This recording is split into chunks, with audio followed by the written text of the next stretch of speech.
Assalamu alaikum. My name is Hania Rashid. My roll number is BP1650081.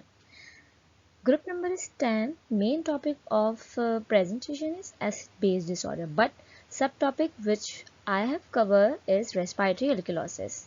So now we are going to start our presentation. Okay.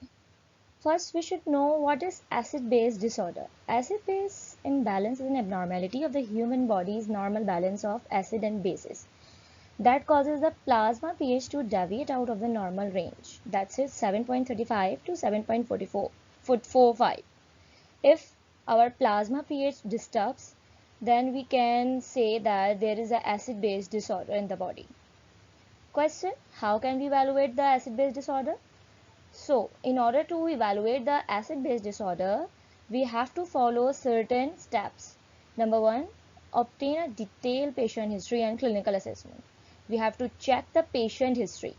Number two, check the arterial blood gas, sodium, chloride, and HCO3. Number three, identify all the abnormalities in pH, partial pressure of carbon dioxide and HCO3. Number four, determine which abnormalities are primary and which are compensatory based on pH. Number five, always calculate anion gap. We have to check the anion gap in order to evaluate the acid-base disorder. Number six, consider other lab tests and compare with history. Basically, lab tests help us to evaluate the underlying problem, which was the cause of our acid-base disorder. So we should consider the lab test and we should compare it with history of patient. Okay, in acid-base disorder, we have basically two conditions, alkalosis and acidosis. Alkalosis is a process that produces H positive by reducing pressure of carbon dioxide or by increasing HCO3 concentration. Basically, it is elevation in blood pH above the normal range. Means if we have pH above the normal range, it means it indicates we have alkalosis. Whereas acidosis is a process that increases H positive ions by increasing CO2 or by reducing HCO3 concentration. Basically, it is a decrease in the blood pH below normal range. What we have? Alkalosis means elevation in blood pH, and in acidosis we have decreased blood pH. So, what is respiratory alkalosis? Our topic is respiratory alkalosis. Respiratory alkalosis is the acid-base disturbance initiated by a reduction in partial pressure of carbon dioxide. This occurs when there is excessive loss of carbon dioxide by hyperventilation of lungs, and hypocapnia develops. As a result, partial pressure of carbon dioxide and H plus concentration falls, and so there is a decrease in bicarbonate levels. Basically, it is the acid-base disturbance in which there is hyperventilation of lungs, and due to this hypocapnia develops, and there we experience a decrease in bicarbonate levels, and as a result elevation in blood pH above normal range. Okay, the causes of respiratory alkalosis. Many conditions can cause respiratory alkalosis by stimulating respiratory drive in the CNS. In addition to it, pulmonary diseases, which could be anything, can stimulate receptors in the lung to increase ventilation, and conditions that decrease oxygen delivery to tissues also can stimulate ventilation, causes respiratory alkalosis. Other causes include use of drugs like caffeine, aspirin, doxapram, nicotine, also high level of teas, moving to high altitude areas may result in respiratory alkalosis.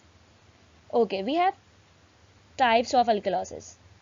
One, acute respiratory alkalosis occurs rapidly, have a high pH because the response of the kidney is low. In acute, we have high pH and it is occurred rapidly.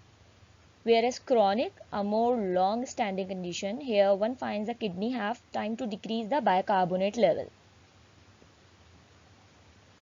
What are the signs and symptoms of respiratory alkalosis? So, palpitation.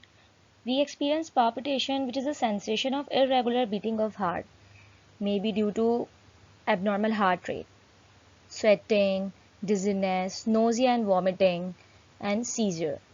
Basically, all these are the signs and symptoms of respiratory alkalosis, which help us to diagnose the respiratory alkalosis. Okay, let's start a case study. In the case study indicates that a 35-year-old with 60 kg woman is admitted for treatment of presumed bacterial pneumonia. She was in good health until 24 hours before presentation, as she noted a fever, onset of a productive cough with thick yellowish sputum, the chest pain on deep inspiration. She has taken aspirin 650 mg Q4 hourly since the onset of fever with mild relief. Also, here we can see that her lab data indicates that she has serum Na 135 milliequivalent per liter, chlorine, partial pressure of carbon dioxide, and HCO3. Also, her chest radiography shows inflammation in left lower lobe of lung. Her vital signs indicate respiratory rate 24 beats per minute. Here you can see that 24 beats per minute. Heart rate 110 beats per minute means tachycardia. BP, physical examination reveals dullness to percussion rails and decreased breath sounds over the left lower lung. So all this is the lab finding, and her vital signs indicates what, which we solve in next slide. Okay, here we have SOAP notes. SOAP, what is SOAP? S stand for subject, O stand for object, A stand for assessment, and P stand for plan. So this is subject, object, assessment, plan. What is the subject? Subject basically comprise of following things. That's chief complaint, which we see in our case, that presumed bacterial pneumonia, fever, chest pain, anxious, tingling in feet, hands and lips, productive cough with thick yellowish sputum.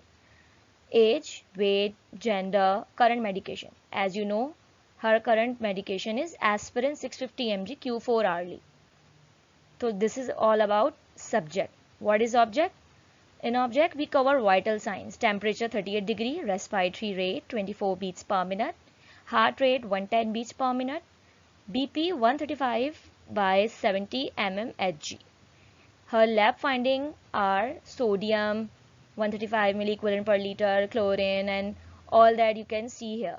And her chest radiography shows infiltrate in left lower lobe. Infiltration basically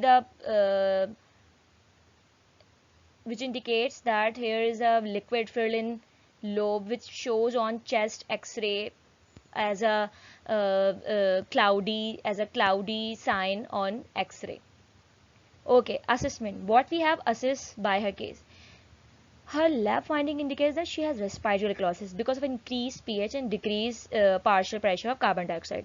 There is the marked sign of increased pH, which we have already know that increased pH occur in alkalosis, not in acidosis.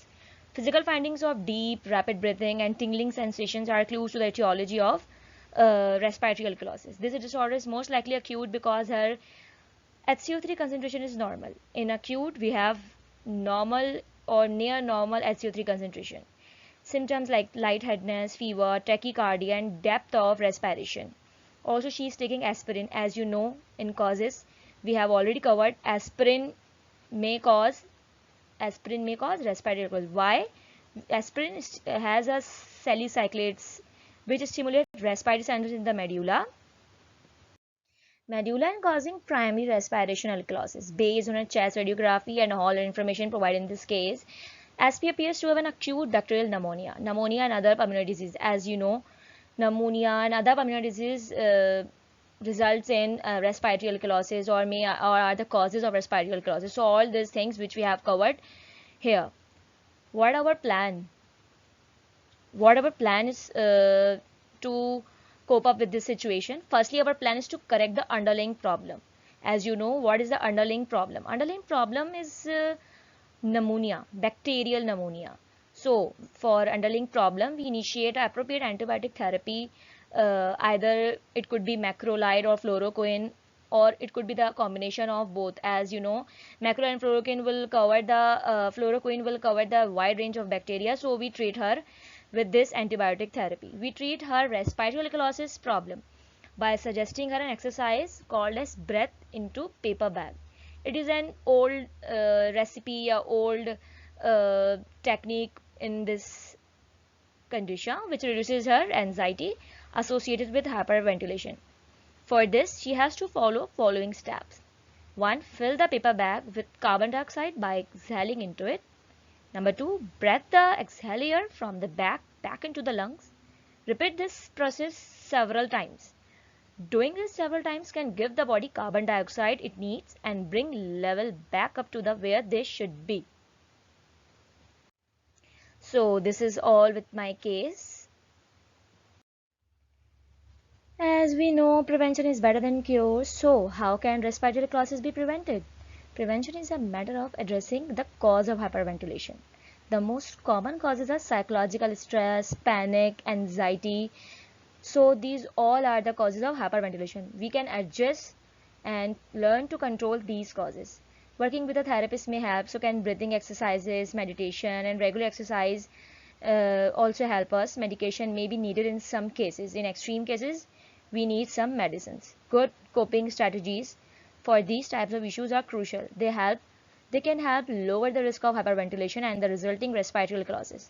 They can also help you function better overall in our everyday life. So this would be the end of my presentation. Thank you very much. Jazakallah.